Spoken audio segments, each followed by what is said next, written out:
정부의 국정 운영 경제적 기회를 더욱 확장. 바로 이 대한민국 대통령이 일하신 눈에 익은 문구도 네. 여기 있네요. 트루만 대통령이 집무실 책상에 늘 올려놓고 네. 모든 책임은 이제 내가 진다. 책임은 여기서 끝난다 이런 네. 얘기죠. 대통령의 결단을 상징하는 문구라고 그렇습니다. 봐야겠네요. 한국 대통령에게 네. 증정한다고 조셉.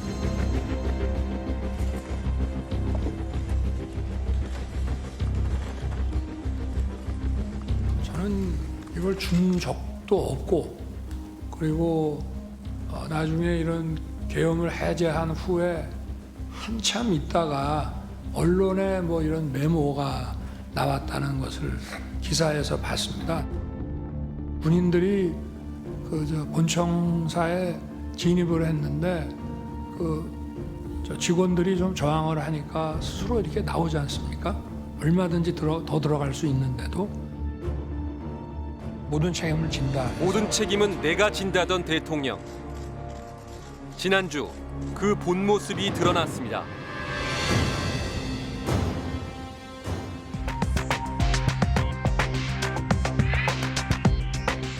안녕하십니까, 이선영입니다. 오늘 스트레이트는 탄핵 심판에서 윤석열 대통령 측이 내놓은 변명을 집중적으로 검증합니다.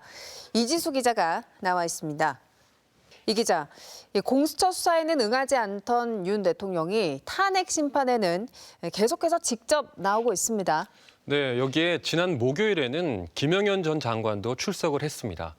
대통령과 전 국방장관, 내란 사태의 핵심 피의자들인데요. 궤변에 가까웠던 이들의 주장을 하나하나 따져보겠습니다. 탄핵 심판 4차 변론 기일. 윤 대통령과 김영현 전 국방장관이 구속된 이후 처음으로 대면했습니다. 마치 유도신문을 하듯 윤 대통령이 구체적인 상황을 먼저 직접 제시했고, 김 전 장관은 말씀하시니까 기억난다고 답했습니다. 전공이 네. 이걸 제가 왜 집어넣냐 웃으면서 이렇게 얘기를 하니 이것도 막 그런 측면에서 네. 좀 어떤 계고한다는 측면에서 그냥 뒀습니다 해서 저도 그렇습니다. 웃으면서 그냥 놔뒀는데 예. 그 상황은 기억하고 예, 계십니까? 기억합니다. 지금 말씀하시니까 기억납니다. 네. 네. 김 전 장관은 윤 대통령의 책임은 별로 없다는 취지의 진술을 이어나가기 시작했습니다. 그려보내면 안 되죠. 윤 대통령은 중간중간 고개를 끄덕였습니다. 검찰의 조사를 받을 때만 해도 김 전 장관은 윤 대통령이 법전을 찾아가며 포고령 초안을 검토했다고 진술했는데, 이날은 다른 말을 했습니다. 평상시 이제 대통령 업무를 하시는 스타일이 항상 법전을 먼저 찾으시거든요. 네. 뭐 이렇게 보고가 들어오거나 참모들 하면 조금 이상하다 그러면 법전부터 먼저 이렇게 가까이 해서 좀 찾아보고 이렇게 하시는데, 분명히 저는 그렇게 생각했는데 안 찾으시더라고요.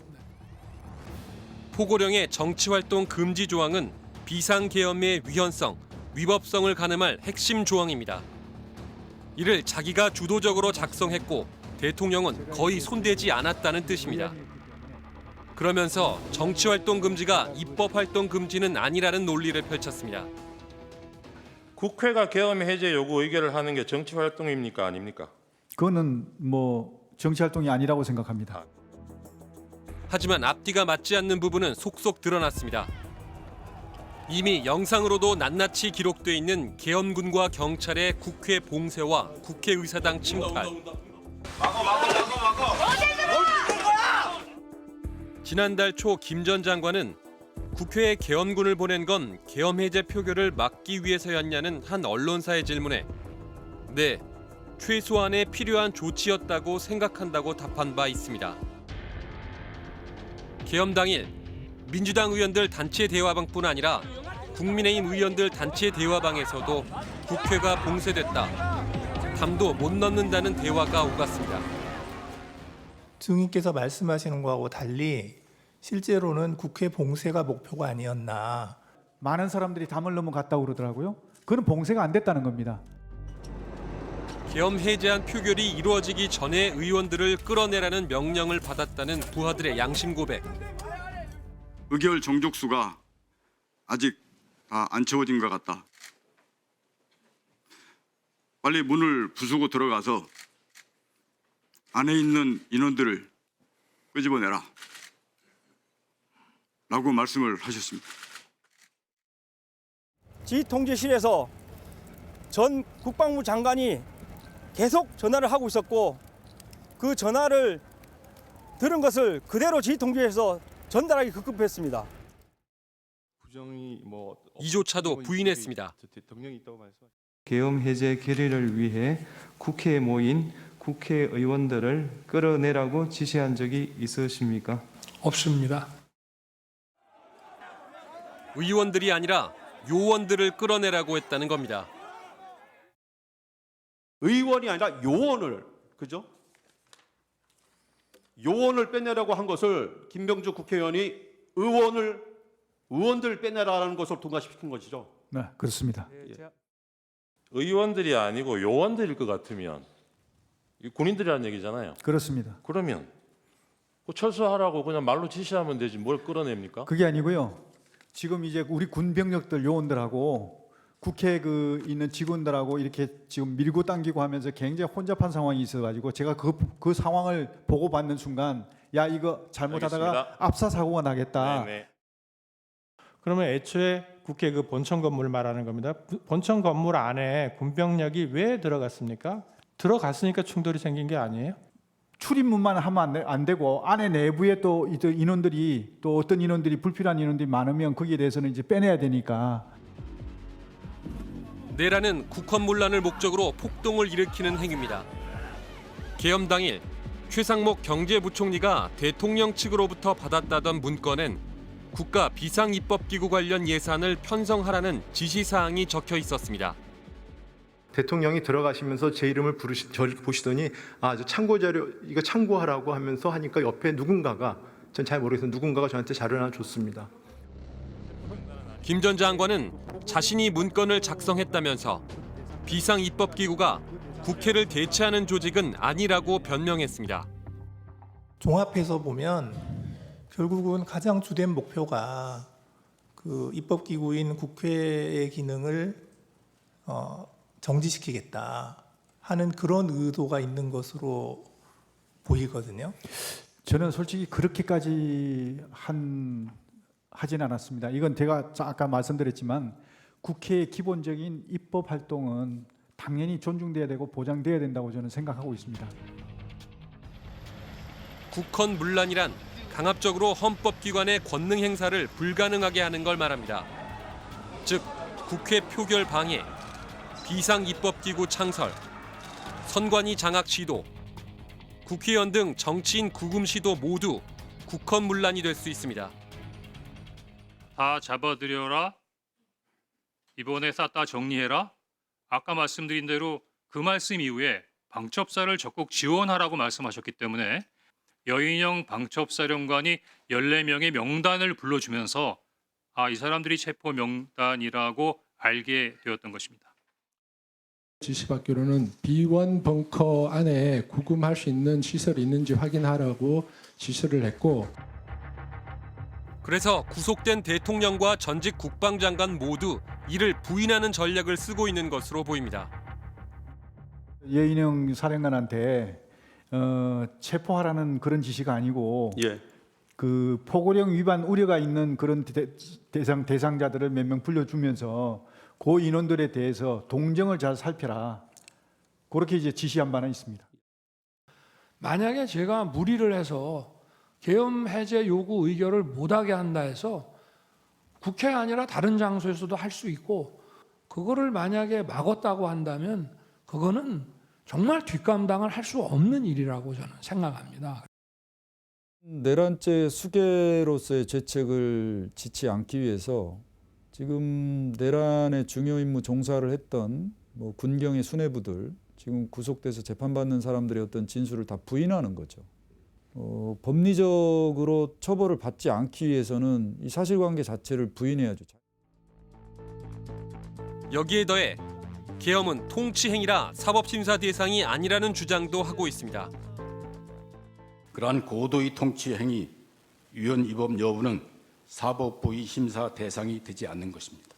국회나 법원이나 헌법재판소는 그것을 심판할 정보도 없고 능력도 없습니다. 하지만 대법원은 전두환, 노태우 신군부가 주도한 계엄령에 대해 국헌 문란의 목적이 있다면 사법심사 대상이 된다고 판단한 바 있습니다. 흔히 말하는 통치행 이론인데 예전의 이론입니다. 기존에 확립된 판례들에 따르면 이번 비상계엄의 선포에 관한 행위도 충분히 사법심사의 대상이 된다라고 그렇게 말할 수 있습니다. 더구나 김 전 장관은 과거에 계엄을 참고해 포고령을 작성했다고 밝혔습니다. 12.6 사태 때 이제 계엄이 됐지 않습니까? 그 이후에 이제 12.12 사태 이어서 이제 계속 계엄이 장기화됐는데 그 과정에서 포고령을 굉장히 10건 이상, 10호 이상으로 했거든요. 그런 것들을 제가 참고했습니다. 정치활동 금지 조항은 사법부가 내란에 해당한다고 판단한 바로 그 신군부의 계엄 포고령에 포함돼 있었습니다. 윤 대통령도 포고령의 위법성을 알고 있었다는 듯한 발언을 했습니다. 어차피 이 계엄이라는 게 길어야 하루 이상 유지되기도 어렵고 그런 어떤 상징적이라는 측면에서 집행 가능성은 없지만 이게 상해법규에도 위배되고 내용이 구체적이질 않아서 집행 가능성도 없는 거지만 뭐 그냥 놔둡시다라고 말씀을 드리고 그냥 놔뒀는데 뭐 기억이 혹시 나십니까? 하루 이상 가지 않을 계엄이라 놔뒀다는 취지인데 하지만 그 전에 헌법재판소엔 계엄이 최소 며칠은 갈 줄 알았다는 답변서를 제출했습니다. 그리고 정작 삭제를 지시한 건 야간 통행 금지 조항이었습니다. 피청구인 지시로 야간 통행 금지 부분을 삭제했다고 하셨죠. 예. 피청구인이 포고령에서 나머지 부분 수정한 부분은 없습니까? 예, 없습니다. 야간 통행 금지보다 국회를 갖다 해산시키는 게 어느 게 더 중대합니까? 따지고 보면. 근데 더 중대한 건 그냥 간과하고 국민들이 불편할까 봐 야간 통행 금지는 하지 마라. 터무니없지 않습니까? 훨씬 더 중대하지 않습니까? 포고령 1호의 1항이 가장 중요한 거고요. 핵심적인 증거예요. 예. 이에 앞서 지난 주말에는 윤석열 대통령 극렬 지지자들이 사법부를 습격하는 사건도 발생했죠. 네, 사상 초유의 법원 폭동이었습니다. 더구나 우발적으로 발생한 폭동이라고 치부하고 넘어갈 수 없는 사태였습니다. 서울 서부지법이 윤 대통령 구속영장을 발부한 지난 19일 새벽. 폭도로 변한 윤 대통령 지지자들이 유리창을 깨고 법원 안으로 난입했습니다. 전문가해. 나와, 전문가해. 우발적이라고 볼 수만은 없는 상황들이 포착됐습니다. 이들은 7층으로 올라가 영장을 발부한 판사를 노렸습니다. 유독 영장 판사 방만 의도적으로 파손이 되고 그 안에 들어간 흔적이 있는 걸로 봐서는 이런 부분에 대해서 알고서 오지 않았나. 판사 집무실 문을 발로 걷어차 난입한 남성은 전광훈 씨의 사랑제일교회 전도사 출신이었습니다. 명령 떨어지자 숨도 안 쉬고 쳐들어갑니다. 경찰 명령이 있는데요. 눈꽃만큼도 고민 안 해요. 총 맞아 뒤지던 몽둥이로 맞아 뒤지던 간다고. 사랑제일교회 측은 교회 차원에서 서부지법에 가거나 특정 행동을 지시한 바가 없다며 즉각 연관성을 부인했습니다. 라이터용 기름으로 불을 붙여 방화를 시도하는 장면도 포착됐습니다. 법원 여기저기가 처참하게 파괴돼 7억 원의 재산 피해가 났습니다. 지금까지 체포된 폭도는 93명. 이 가운데 61명이 구속됐습니다. 이날 폭도들은 국민 저항권을 운운했습니다. 국민 저항권이다. 내가 저항이다. 깨어난 젊은이들이 안으로 다 들어갔어. 법원 안으로. 국민 저항권밖에 없어. 부정선거를 저지른 이승만 독재 정권에 항거한 4.19 민주화운동의 정신이 담긴 저항권을 사법부 습격에 갖다 붙인 겁니다. 완전히 오해에 기초한 거죠. 4.19 혁명하고는 전혀 구조가 다르고요. 비상계엄이라는 긴급 권한을 행사해서 헌법을 파괴한 겁니다. 대통령이. 그렇죠? 그러면 이 대통령의 이러한 권한 행사에 대해서 국민이 나서는 건 저항권이 있어요. 이걸 대항해서 하는 거는. 근데 그게 아니고 거꾸로 그 헌법을 파괴한 대통령을 보호하기 위해서 그 지세력이 멀쩡하게 작동 중에 있는 사법기관인 법원을 공격한 겁니다. 그 저항권 행사가 될 수가 없어요. 갑자기 튀어나온 말이 아니었습니다. 윤 대통령은 한남동 관저 앞이 모인 지지자들에게 유튜브를 통해 애쓰시는 모습을 보고 있다며 함께 끝까지 싸우겠다는 메시지를 보냈습니다. 국민의힘 윤상현 의원은 사법부를 깨부수는 성전에 나서자고 부추겼습니다. 좌파 사법 카르텔, 이게 우리가 성스러운 전쟁을 통해서 깨부숴야 할 1호 검은 카르텔. 다음엔 조배석 의원이 헌법재판소를 비판하면서 국민 저항권을 거론했습니다. 아니 그러니까 지금 그런데 헌법재판소가 만약에 위법을 한다면 그런 일이 발생하면 안 된다고 생각합니다. 그러면 주권자는 국민입니다. 그러면 그때 그 국민이 저항권을 발동할 수밖에 없어요. 김민전 의원은 윤 대통령 체포를 저지하겠다는 반공청년단의 국회 기자회견을 주선했습니다. 눈보라가 휘날리는 밤에도 밤을 지새우면서 한남동에서 시위를 하고 있는지 그들의 목소리를 여러분께 전해드리려고 합니다. 백골단은 반공청년단의 예하 조직으로 운영될 것임을 알려드립니다. 윤 대통령의 입역할을 해온 석동현 변호사도 물리력 행사를 독려하는 듯한 발언을 했습니다. 우리 우파의 장점이고 약점이 참 우리가 폭력을 못 씁니다. 다들 이렇게 외칠 뿐 우리가 지킬 수 있는 하나의 선인데 저는 이것이 정말로 어떤 우리가 도저히 감내할 수 없는 상황이 된다면 저는 우리들이 저항권 행사도 해야 된다고 생각합니다. 극우 유튜브에선 이른바 저항권 이야기가 빠르게 확산해 나가기 시작했습니다. 국민들의 저항이 지금으로서는 가장 큰 강력한 무기다 이렇게 보여집니다. 국민 저항권을 발동하자! 발동하자! 전광훈 목사는 체포된 윤 대통령을 구치소에서 빼와야 한다고까지 이야기했습니다. 왜? 국민 저항권이 최고의 권위니까 대통령을 서울구치소에서 모셔 나와야 되는 것입니다.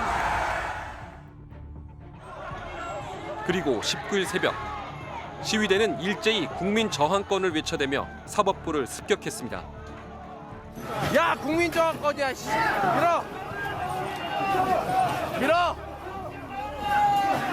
야, 판사 나와. 부셔. 내가 속해 있는 집단들의 다수가 그것을 진실이라고 외쳐버리면 나도 그것을 진실이라고 믿는 거예요. 왜냐하면 그 대통령이 법치주의를 전면적으로 부정하는 행동을 했기 때문에 이 난국에서 벗어날 수 있는 유일한 방법은 본인 스스로가 법치주의다라고 주장하는 방법밖에 없어요. 윤 대통령 탄핵 심판이 진행 중인 헌법재판소 앞에선 헌법재판소를 박살내자는 목소리가 나오고 있습니다. 헌재 앞으로 모든 국민이 나와야 되는 거야. 그렇잖아요, 여러분들. 그래야 좁니다, 여러분들. 헌재를 박살내줘야 되는 거야. 서부지법 습격도 옹호하고 있습니다. 괜찮아요. 젊은 혈기가 있으면 누구래도 나래도 마찬가지로 잡혀갔죠. 걱정하지 마세요, 여러분. 다 풀려갈 겁니다. 내란이 이제는 소위 말해서 대중동원 형태까지도 나타나고 있다는 생각이 듭니다. 기존의 헌법에 따른 통치라는 질서 자체를 붕괴시키고 한편으로는 이것을 대체하는 강력한 폭력적인 질서, 처음에는 그것이 군경이었다면 이제는 거기에 선동된 대중을 동원한 폭력적 질서를 수립하고자 하는 형태로 나아가고 있지 않는가 하는 생각이 듭니다. 체제의 안정과 법치를 중시한다는 보수 정권이 저지른 입법부 침탈 시도. 이를 정당화하려는 지지자들의 사법부 습격. 그리고 이런 행태를 옹호하는 집권당. 이들이 입버릇처럼 되뇌이던 자유민주주의의 정체는 도대체 무엇이었을까요? 저는 철들고 난 이후로 지금까지 또 특히 공직 생활을 하면서 자유민주주의라는 신념 하나를 확고히 가지고 살아온 사람입니다. 저 대통령 좋아했습니다. 시키는 거 다 하고 싶었습니다. 근데 그 명단을 보니까 그거는 안 되겠더라고요. 예를 들어서 위원장님 집에 가셔서 편안하게 가족들하고 저녁 식사하고 TV 보시는데 방첩사 수사관과 국정원 조사관들이 뛰어들어서 수갑 채워서 벙커에 갖다 넣었다. 대한민국이 그러면 안 되는 거 아닙니까? 그런 게 매일매일 일어나는 나라가 하나 있습니다. 어디? 평양. 그런 일을 매일매일 하는 기관 어디? 북한 보위부. 이상입니다.